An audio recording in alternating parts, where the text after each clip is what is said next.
Coming to you live from the MediaPlex in downtown Windsor, this is a presentation of St. Clair College Journalism. Good evening. I'm Shubhangana Vishwanathan and you're watching MediaPlex News Now.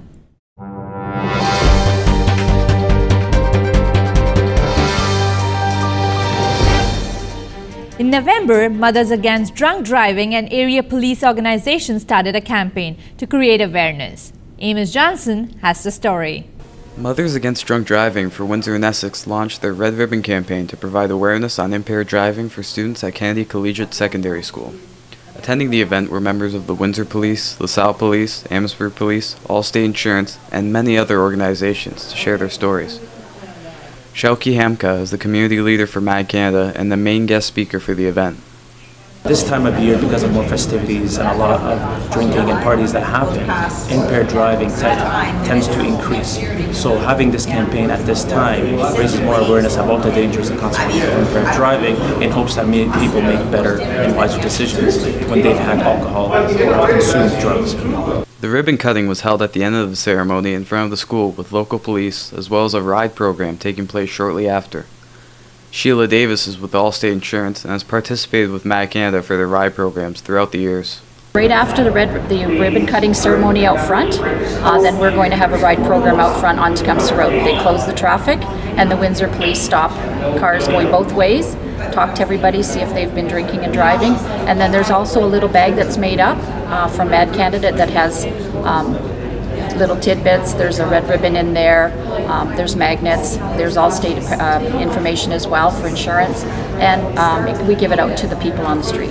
Mad Canada are asking residents of Windsor and Essex to tie a red ribbon to their vehicles, keychains, purses, briefcases, and backpacks and spreading the word, as well as to serve as tribute to all the victims of impaired driving. This is Amos Johnson for MediaPlex News. Basic necessities were collected by one local radio character after he realized the need of the community. Tochuran reports. Local and fun-loving radio personality Greg Gnip kicked off his Merry Mittens extravaganza at Springwell Pub to benefit Windsor Street Help. Gnip spent Saturday collecting gloves, hats, mittens, underwear, socks, and toiletries for the homeless. The event was planned 6 weeks after an encounter where he gave the gloves on his hands to a guy on the streets. He was cold. You could tell his hands were frostbitten, and they were all chapped, and everything he just looked like he was in pain. So I said, here, can I get, here are my gloves, here's a coffee. I thought he was going to kiss me. He was so excited to get the gloves. The next day I started it. Gnip posted his idea on Facebook and drew the attention of Springwell Pub's night manager, Amanda Strong, who offered to host the event. This cause is really important to my heart because when my husband passed away in 2013, charities jumped in to help my two sons and myself. There were 3 and 5 at the time. I want to give back. I want to pay it forward to other people in the community that are in need like I was at that time. Not only were they collecting stuff, they were giving it away. Local businesses donated a collection of prizes and silent auction items, including numerous gift cards and an autographed photo of Toronto Raptors star forward DeMar DeRozan. Adriano Clark's company, Alma Valente Media, was excited to help and give back.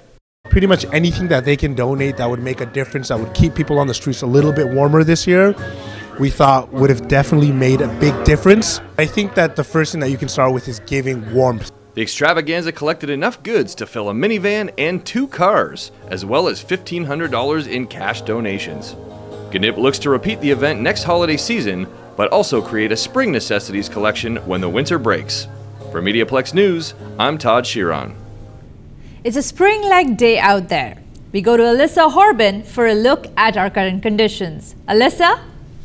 Well, Shubhangana, it is currently sitting at 6 degrees Celsius, which is pretty warm for a week before Christmas, but my face doesn't hurt, so I'll take it. It will be going into the minuses overnight, though, so stay tuned. I'll be back a little later in the show with your 3-day forecast. Back to you. It's getting close to Christmas, and one local agency hasn't raised the funds or supplies they had hoped to. The Salvation Army explains. We're trying to raise $315,000, and we're still trying to achieve the last portion of that, which is $143,000. We need 51 volunteers a day, but for the last 8 days of the campaign, we still have 78 spots available. The last day that we're collecting donations this year is December the 23rd. simply because it falls on the weekend, and we want to give our volunteers the 24th off to spend with their family. After the recent viral video showing Keaton's response to being bullied, Bernard the Fall brings Tamara Kowalska from the Windsor Youth Center to talk about it. Tamara, thank you for joining us today and welcome to the show. Oh, thank you for having me. Tamara, the first question that I have for you is that we want to know what exactly bullying is, because it's not confined to the schoolyard. It happens in the workplace, on the sports field, and even in families. We use the word bullying to refer to an assortment of just unkind behaviors, non-compassionate behaviors, and I think that it's a little too vague, actually. I think that it's lost its meaning, but essentially what it is people being unkind to one another with a number of different consequences. We see a lot of these bullying videos online, and they get the hits because it's basically spectacle.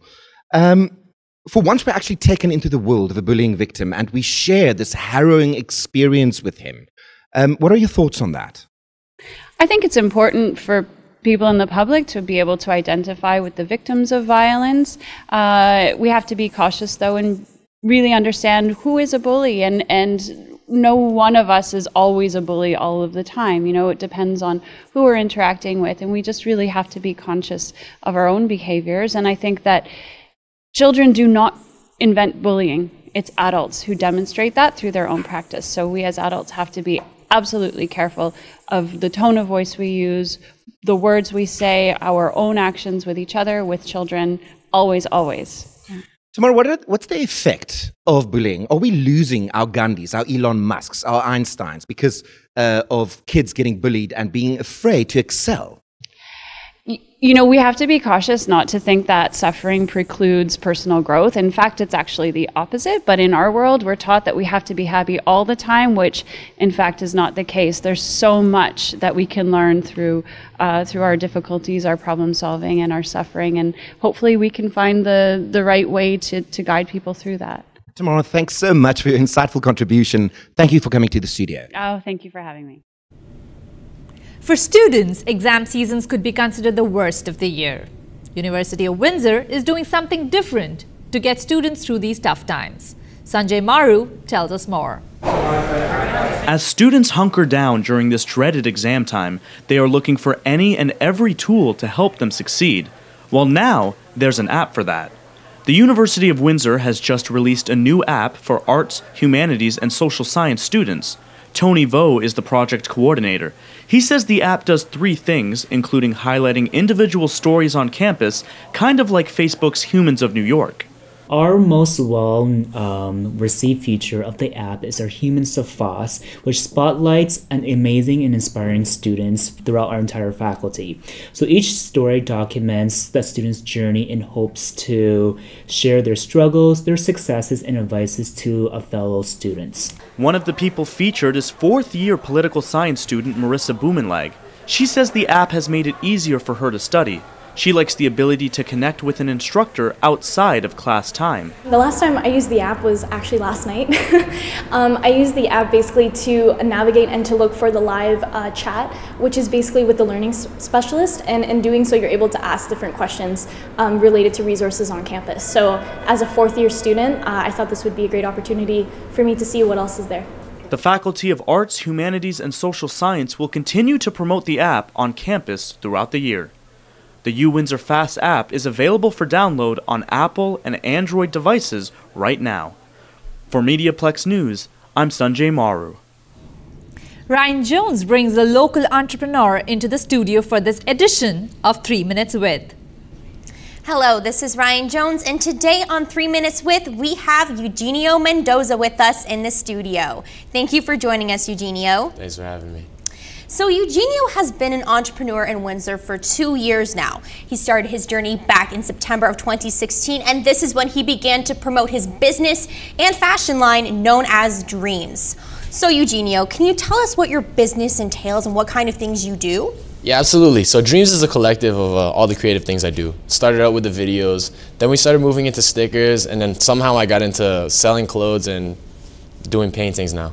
So is there any specific type of clothing that you do sell? Absolutely. So we started out with a couple jackets, just something like nice and simple for the people. But now we have 3 kinds of crew necks, and I have about 4 kinds of beanies right now. And I got some other things planned. And have there been any obstacles in becoming an entrepreneur? Absolutely. Being in Windsor, the fact that it's a small city, there's not really a medium for me to grow, trying to be a clothing brand and everything. So I kind of had to create the market and create the advertising for it. So how successful have you been? Especially, you know, you're younger in age and you're just starting out, so how is your success been? I think, honestly, I think it's been going pretty well. A lot of the networking I did was just my friends and people I knew from high school growing up. I mean, Windsor's got a lot of high schools and it's easy to work with, so it's been fun. What would you say your favorite thing about being an entrepreneur is? My favorite thing about being an entrepreneur is definitely being able to do what I want and create my own ideas. Can you give me a general idea about your future plans? Right now, honestly, Dreams has exceeded every expectation that I anticipated for it. So I'm kind of just going with the flow, creating goals day by day, and just doing whatever it's given me, you know what I mean? And you were just recently talking to me about a new t-shirt. So can you explain to me some types of new clothing that are coming out? Absolutely. I like to keep my drop surprises and everything, but I definitely have some surprises coming in the new year for 2018. So what inspires you as an entrepreneur? As an entrepreneur, what inspires me is just the fact that Windsor's a blank canvas. And I feel like a lot of people think that there's not that much going on around here, but the fact is you could do whatever you want. You don't need to be in LA or Toronto or New York to do big things like this. And I just want to show the people that you can do it here too. So you feel like you're adding to the city of Windsor, you're adding like a new color, your own personality, so to say. I just think I'm just showing Windsor how to realize its potential, because there's a lot out there, but people just don't open up their eyes and try things enough to see it. So that's all we have time for today. Thank you so much for coming in, Eugenio. It's been an absolute pleasure. This has been Ryan Jones with your 3 Minutes With. Alyssa Horbin is standing by with Program Coordinator Veronique Mandel to discuss her new book. Alyssa? Thanks for joining us, Vero. I actually won a copy of your new book today. So could you just briefly tell me what it's about? It's about a very well-known and respected criminal lawyer who practiced in Windsor for many, many years, and he fell from grace because of his many addictions, ended up in numerous rehabs. He absconded from the law and the tax man. He went to jail, and eventually he washed up in Africa and got redeemed and became a counselor in a rehab. Well, that sounds like a really exciting read. Can you tell me the process of writing the book? I mean, what gave you the idea, the inspiration? When did you start chasing this story? It was really once Don Tate had absconded, and our editor said anyone who found him, no matter where it was in the world, we could go. And so now there's a challenge, right? And I was determined I was going to find him. And so I set out on a long process of talking to everyone I thought who might have some connection or might know something about him. And eventually I found him in Costa Rica. And he was pretty far gone by this time because his alcoholism was pretty serious and he had really hit the skids. And so I just sort of casually said to him when I was leaving Costa Rica, if you survive all this and you would allow a biography to be written about you, give me a call. And so he came back to Windsor, he went to rehab, he went to jail, and then went to Africa. And 5 years later, I had a call one day, and this voice said, "Hey kid, it's Tate." And that started a 10-year process, because it took more than 10 years to write the book. What was quickly the thing that surprised you most about where the story took you? I think the fact that it took so long, because if I had written it, you know, as a journalist, you want to get things done lickety-split. And I thought, 2 years maybe. If I had written it in that time frame, I would have missed the most important parts of his life, really, in the parts of his life after his addictions were getting sorted out. And so I think that length of time really surprised me that it would, and I learned a lot about myself through the process as well. For sure. So where can we find this book? Where can we buy it? In Windsor at the From the Heart Boutique, Biblioasis, and Juniper Books right now, and on Amazon, and pretty soon, hopefully, at Indigo and Chapters. All right, well, thank you. Vera's actually going to be having a book signing at, what's the address on Olette? 586. 586 Olette on Friday from 11 to 2. You can find her there for a meet and greet and get a copy of her book. Back to you. Well, local media host joined Caitlin Kenny in the studio to talk about his life and career. Hello, I'm Caitlin Kenny, and I'm here with Jim Crichton, the anchor at CTV Windsor, and this is 3 Minutes With. Caitlin, hello. Yes, hello. Can you tell me what kind of things you like to do outside the newsroom and what hobbies you have? I love the news business, and I spend most of my waking time either on the air, preparing for a broadcast, or listening to the radio, reading newspaper, occasionally looking at the web, trying to be up to date on what's coming down the highway. But when I'm in my spare time, I love to read, and I love old cars. What kind of old cars do you like, Jim? Well, I'm blessed. I have a couple of them. It's taken a while to collect them, but I have a 66 Chrysler 300 convertible, and that's a very big car. And I also have a car from the 70s. It's an American Motors Pacer from 1976. So one's a hardtop and one's a convertible. So I've got a sunny day car and a rainy day car. I see. What got you into the interest of cars before? I've loved cars since I was a little boy. I remember my parents telling me, even at the age of 3, I could identify most makes and models. Now, mind you, it was easier to tell cars apart.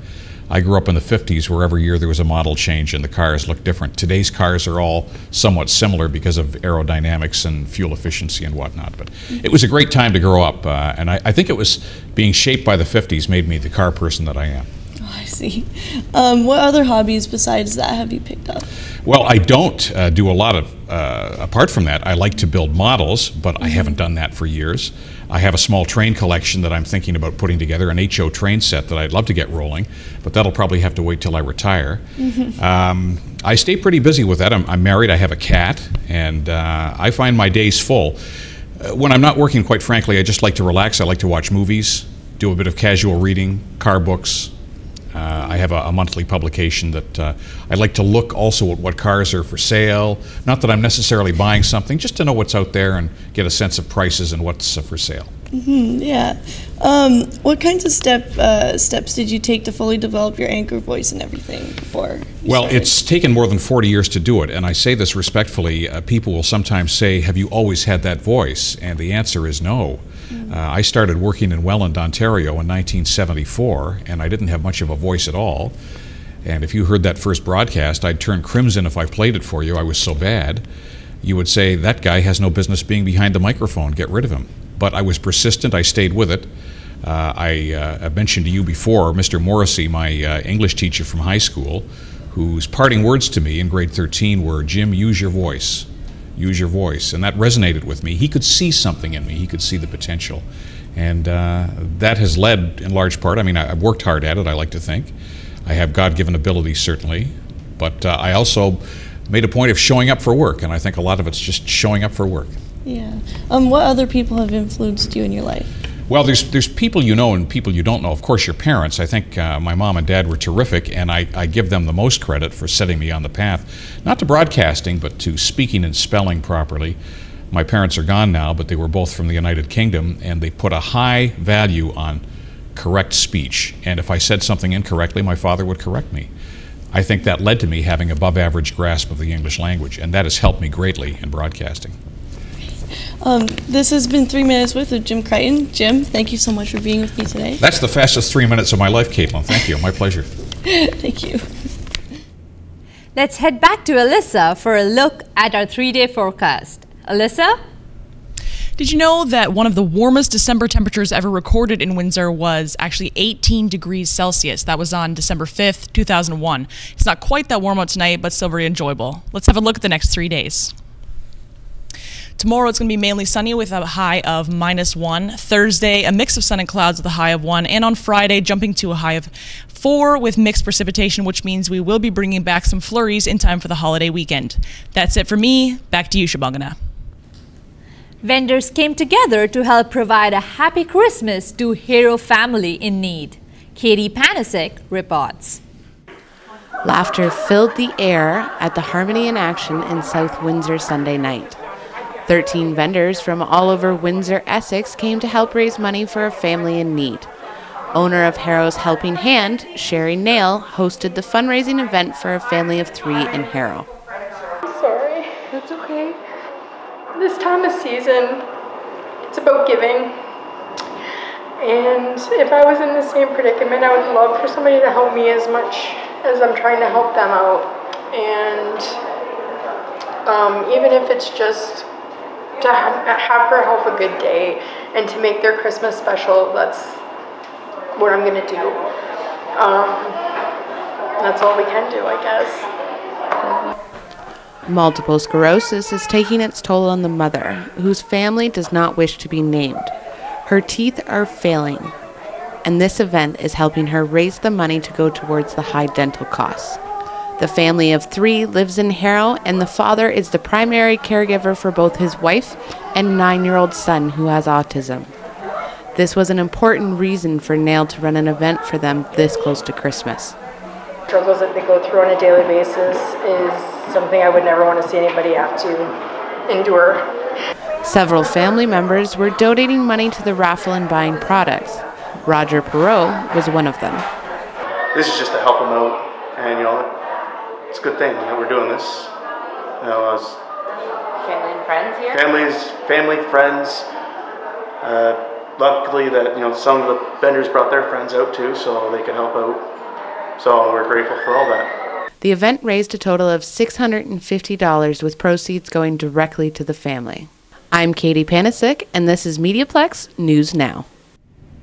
Each week, we bring you local, national, and international sports. Cody Rusan and Kyle Rose have the update. Gentlemen? Thank you. I'm Cody Rusan. And I'm Kyle Rose. Welcome to your Plex Sports Update.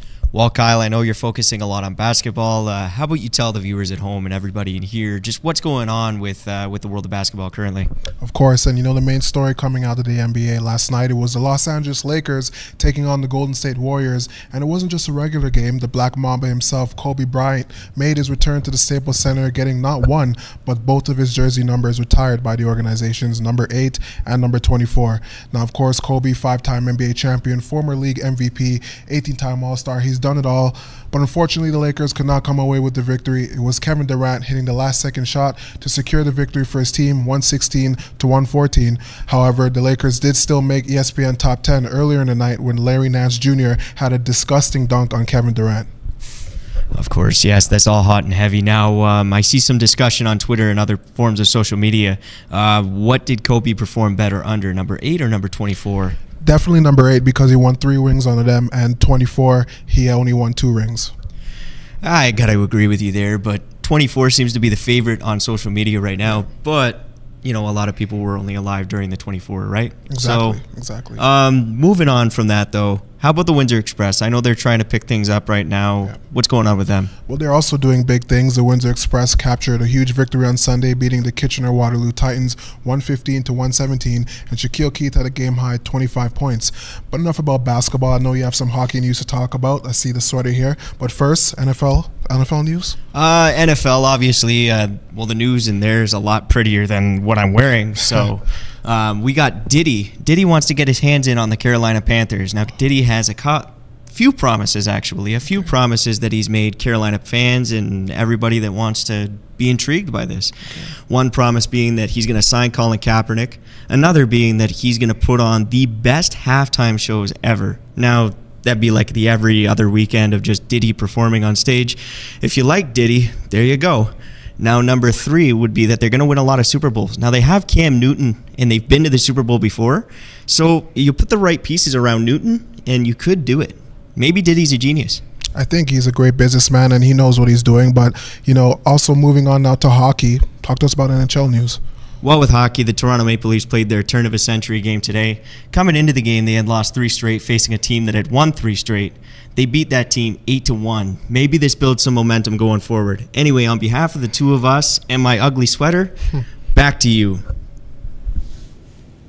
Our reporters went out to the streets to talk to people how they are shopping this holiday season. Let's take a look. Me personally this year, I tried to cut it down a little bit and I tried to give more. So whether it's like canned food drives or like feeding like a family for Christmas and stuff like that, I'm trying to get my money to go there. If you want to save, well, you should have went out on Black Friday. And yeah, you could buy stuff online too. There's a lot of discounts online.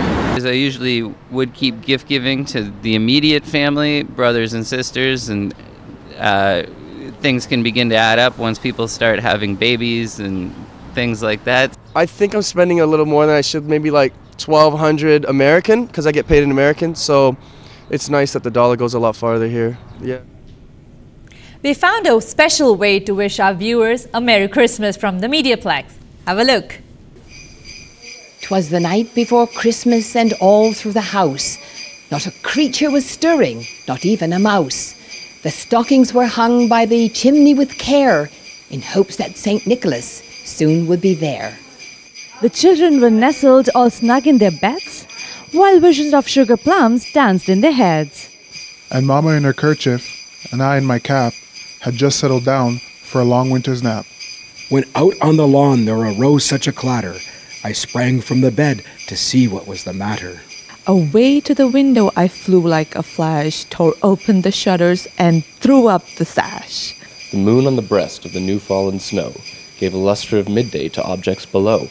When what to my wandering eyes should appear but a miniature sleigh with 8 tiny reindeer. With a little old driver, so lively and quick, I knew in a moment it must be St. Nick. More rapid than eagles, his coursers they came, and he whistled and shouted and called them by name. Now Dasher, now Dancer, now Prancer and Vixen, on Comet, on Cupid, on Donner and Blitzen. To the top of the porch, to the top of the wall, now dash away all. As the dry leaves before the wild hurricane fly, when they meet with an obstacle, they mount to the sky. So up to the housetop the coursers they flew, with a sleigh full of toys and St. Nicholas too. And then in a twinkling, I heard on the roof the prancing and pawing of each little hoof. As I drew in my hand and was turning around, down the chimney St. Nicholas came with a bound. He was dressed in all fur from his head to his foot, and his clothes were all tarnished with ashes and soot. A bundle of toys he had flung on his back, and he looked like a peddler opening his pack. His eyes how they twinkled, his dimples how merry, his cheeks were like roses, his nose like a cherry. His droll little mouth was drawn up like a bow, and the beard of his chin was as white as the snow. And the stump of a pipe he held tight in his teeth, and his smoke encircled his head like a wreath. He had a broad face and a little round belly that shook when he laughed like a bowl full of jelly. He was chubby and plump, a right jolly old elf, and I laughed when I saw him in spite of myself. A wink of his eye and a twist of his head soon gave me to know I had nothing to dread. He spoke not a word, but went straight to his work, and then filled all the stockings and turned with a jerk. And laying a finger aside his nose and giving a nod up the chimney he rose.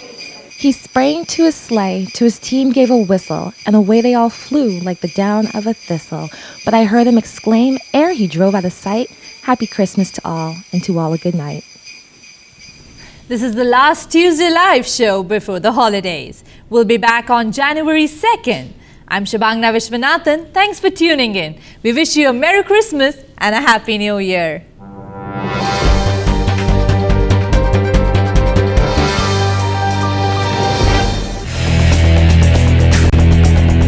MediaPlex News Now is a production of the St. Clair College Journalism Program.